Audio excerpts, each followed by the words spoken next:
All right, we now continue with our conversation on the newly appointed committee by the CRL Rights Commission, which has faced and sparked fierce backlash from religious leaders. Joining us now is Section 22 Committee Chairperson, Professor Reverend Musa Xulu. Prof. Xulu, thank you so much for your time and for joining us this evening. So the launch of the Section 22 Committee happened today. We were in studio with the South African Church Defenders, and they were speaking about how the committee was handpicked and they were excluded from being a part of this committee. As the chairperson of the committee, do you know how the composition of the committee came about?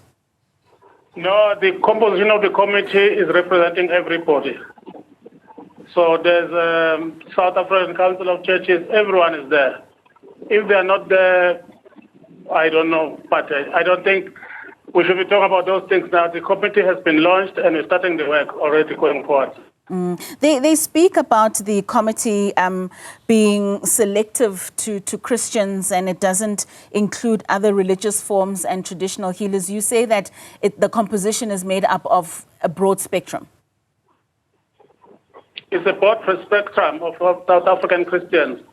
I don't know what those people are talking about. Maybe they can explain to you, but at the moment we are starting with the work and we're moving forward with this work, which started in 2015. Okay, let's talk about that work, Prof, with regards to the broader objectives. Just talk to us with regards to what you're looking to achieve and really how is this in the best interest of congregants across the country?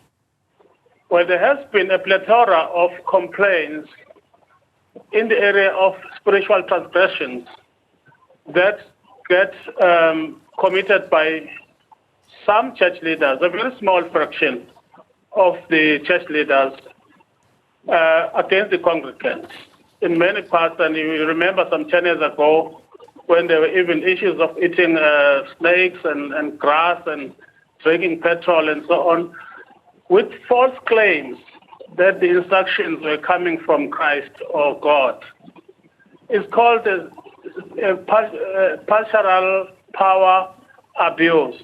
It's not something that is uniquely South African. Around the world, it's happening, and around the world, the church, and in some cases, governments and NGOs are working very hard to restore the church to its original commission of Christ in Matthew 28, verses 19 and 20. So that's all that we're doing, the Great Commission. Is this committee looking to regulate churches ultimately?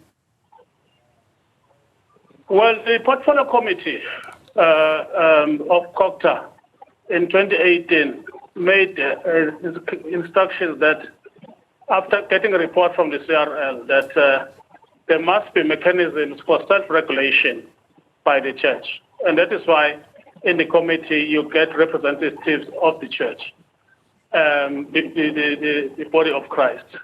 And then the second thing was that there must be some form of ensuring that the practices of the pastors were not interfering with the rights of the believers.